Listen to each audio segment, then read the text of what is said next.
Hello friends, मैं विनय निर्भीक। Friends, आपका एक बार फिर से हमारे चैनल पर स्वागत है। तो friends, UP triple C video re exam date 2023 जिसकी लगातार तमाम अटकलें लगाई गई थी। कभी 15 जून बोला गया, कभी 16 जून बोला गया, फिर 17 जून 18 जून भी बोला गया और इससे पहले भी कई महीने कई डेट्स दिए गए थे। तो मैं आपसे लगातार कह रहा था अभी तक कोई अपडेट नहीं आया है, आप लोग ऑफिशियल अपडेट का वेट करें। और 17-18 जून को तो आपका एग्ज़ाम बिल्कुल भी नहीं होने जा रहा है। तो फ्रेंड्स, एक बार फिर से वही हुआ जो मैं आपको बोला था, यानी कि एक बार फिर जो बोला वही हुआ। 18 जून को नहीं होगा एग्ज़ाम। जी हाँ फ्रेंड्स, ऑफिशियली कंफर्म हो चुका है। अब ये एग्ज़ाम 2 दिन होने वाला है। ठीक है, ये लोग हल्ला किया था कि 18 जून को ही, यानी एक ही दिन 2 शिफ्ट में हो जाएगा, लेकिन ऐसा नहीं है। ना तो 18 जून को हो रहा है, ना एक ही दिन 2 शिफ्ट में हो रहा है। मैं आपको दिखा दे रहा हूँ, ये एग्ज़ाम 2 दिन होने जा रहा है। इसका ऑफिशियल नोटिस यानी ऑफिशियल शेड्यूल जारी हो चुका है और लेखपाल रिजल्ट कैंसिल्ड, क्योंकि लेखपाल रिजल्ट को लेकर के भी बहुत सारे कैंडिडेट्स परेशान थे। इसको लेकर के भी आयोग का नोटिस आ गया है, क्लेरिफिकेशन आ गया है कह सकते हैं। तो देख लेते हैं लेखपाल रिजल्ट में क्या हुआ क्या नहीं हुआ। क्या लोग लेखपाल रिजल्ट कैंसिल करेंगे या फिर इसी पे कंटिन्यू कर देंगे। और उससे पहले हम वीडियो री एग्ज़ाम का डेट देख लेते हैं। तो ये देखिए फ्रेंड्स, और आज ही का है दिनांक 3 मई का। आवश्यक सूचना, आयोग के विज्ञापन संख्या 02 परीक्षा 2018 सम्मिलित ग्राम पंचायत अधिकारी एवं ग्राम विकास अधिकारी एवं समाज कल्याण पर्यवेक्षक सामान्य चयन प्रतियोगितात्मक परीक्षा 2018 से संबंधित समस्त अभ्यर्थियों को एतद् द्वारा सूचित किया जाता है कि प्रश्नगत विज्ञापन की पुनर्परीक्षा का आयोजन दिनांक 26 जून दिन सोमवार एवं दिनांक 27 जून 2023 मंगलवार को आयोजित किया जाना प्रस्तावित है। 2 दिन लिखा है, इसमें शिफ्ट नहीं है, तो हो सकता है दोनों दिन एक एक शिफ्ट में ही एग्जाम कराए, क्योंकि 4 शिफ्ट तो कराएंगे नहीं, तो टोटल 2 शिफ्ट में ही एग्जाम आसानी से करा लेंगे, क्योंकि 14 लाख लगभग अभ्यर्थी हैं, उसमें से बहुत कम हो गए होंगे, कई जगह सेलेक्ट हो गए होंगे। आगे क्या लिखा है, उक्त परीक्षा के प्रवेश पत्र निर्गत किए जाने के संबंध में अभ्यर्थियों को वेबसाइट के माध्यम से पृथक से यथा समय सूचित किया जाएगा। अब यहाँ बहुत से लोगों का सवाल ये होगा कि जो अब्सेंट हो गए हैं उन्हें मौका मिलेगा या नहीं मिलेगा, या फिर जिनका बाद का ट्रिपल सी का सर्टिफिकेट है उन्हें इसका फ़ायदा मिलेगा कि नहीं मिलेगा। तो फ्रेंड्स, मैं बता दूं, आप चाहे अब्सेंट थे या प्रेजेंट थे, अगर फॉर्म अप्लाई किए थे, आपका फॉर्म एक्सेप्ट हो गया है, तो आपको एग्जाम में बैठने का जरूर मौका मिलेगा। इसलिए यहाँ पर लिखा भी संबंधित समस्त अभ्यर्थियों, यानी सभी अभ्यर्थी जो भी फॉर्म अप्लाई किए थे। और अगर ट्रिपल सी सर्टिफिकेट की बात करें, तो अगर कट ऑफ डेट से पहले का सर्टिफिकेट है तो आपका सर्टिफिकेट वैलिड माना जाएगा, अदरवाइज आप डीवी पे जाकर के छट जाएंगे। डीवी के टाइम रिटन एग्जाम में तो बैठ जाएंगे क्योंकि आपका एडमिट कार्ड आया रहेगा, लेकिन रिटन एग्जाम के बाद जब डीवी होगा, डीवी का भी एडमिट कार्ड आएगा, बट वहां पे जब आप डॉक्यूमेंट प्रोड्यूस करेंगे तो वो कट ऑफ डेट के बाद का रहेगा, तो फिर आपको उसके लिए एलिजिबल नहीं माना जाएगा। यानी कि जो भी डेट दिया था अगस्त 2018, कुछ और दिया था, जो भी है 2018 कोई डेट था, उससे पहले का आपके पास ट्रिपल सी सर्टिफिकेट होना चाहिए, अदरवाइज आप उसके लिए एलिजिबल नहीं होंगे। और मैं फिर से कह रहा हूँ, अब्सेंट कैंडिडेट्स भी यहाँ पे अपीयर हो सकते हैं और अपीयर होना चाहिए अगर आपको अदर कोई नौकरी नहीं मिली है या फिर इससे बेटर नहीं मिली है। तो अब देख लेते हैं लेखपाल रिजल्ट संबंधित क्या खबर आई है, आयोग की तरफ से क्या नोटिस आई है।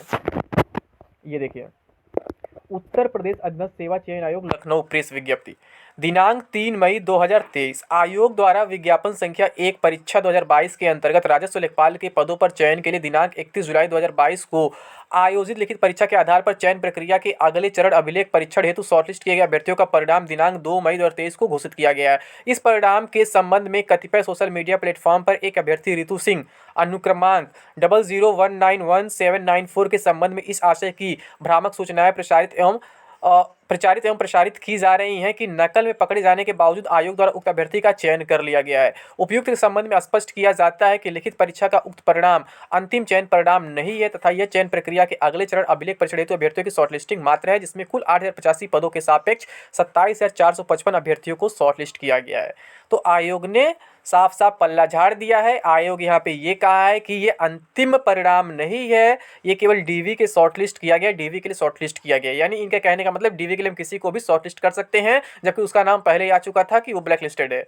आगे क्या है, उल्लेखनीय है कि प्रदेश के विभिन्न परीक्षा केंद्रों पर जो भी अभ्यर्थी अनुचित साधनों का प्रयोग करते हुए पकड़े जाते हैं, उनके संबंध में परीक्षा केंद्रों से निर्धारित प्रपत्र च 2 पर अभ्यर्थियों का विवरण प्रेषित किया जाता है तथा आयोग द्वारा ऐसे अभ्यर्थियों को अनुचित साधन प्रयोग अनफेयर मींस यूएफएम श्रेणी में वर्गीकृत करते हुए उनको लिखित परीक्षा के परिणाम में सम्मिलित नहीं किया जाता है।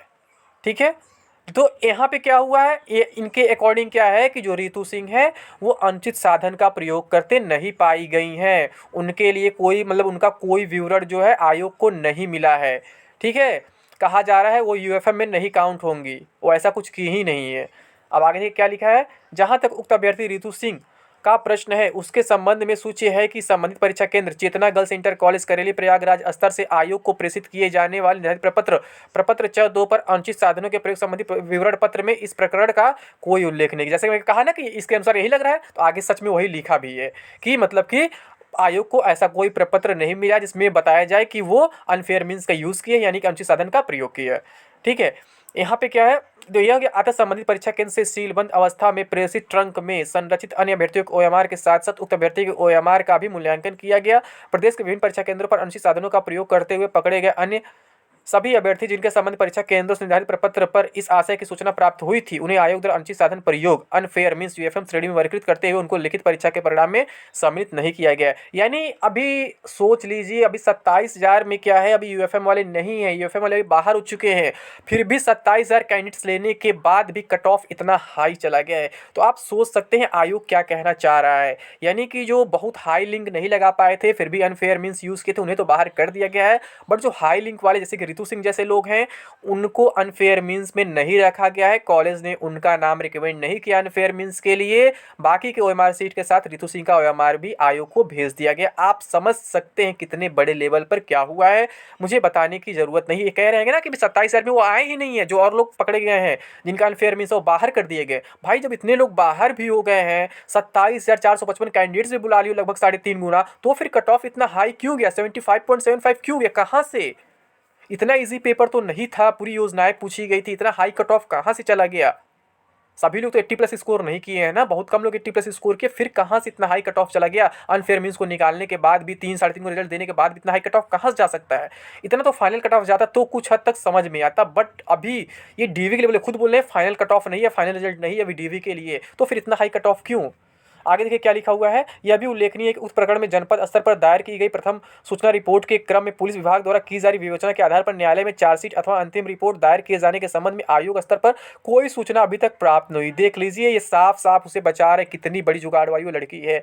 कहा जा रहा है कि एफआईआर वगैरह जो भी रिपोर्ट है वो आयोग को नहीं मिला, या फिर चार्जशीट वगैरह जो भी फाइल किया गया कोर्ट में वो भी आयोग को नहीं मिला है।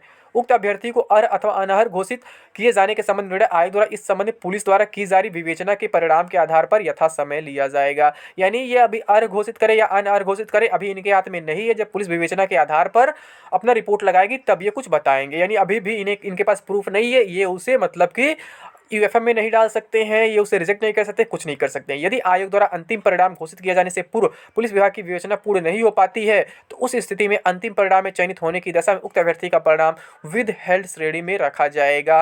अब बताइए, अभी विद हेल्ड नहीं रखे हैं, फिर ये बाद में रखेंगे जब फाइनल रिजल्ट आएगा तब डीवी के बाद, यानी डीवी भी कराएंगे। अब सोच लीजिए, जैसा यूपीएसआई में हुआ था कि जेल में रहने के बावजूद बेचारे का रिटन एग्जाम, फिजिकल, मेडिकल सब कुछ हो गया और उसका सब कुछ प्रोसेस आज ज्वाइन भी कर लिया हो, तो वही चीज़ यहाँ होने वाला है फ्रेंड्स, फिर से रिपीट होगा यूपीएसआई वाला घोटाला। लेकिन मैं आपसे यही कहूँगा कि आप लोग ऐसा होने मत देना।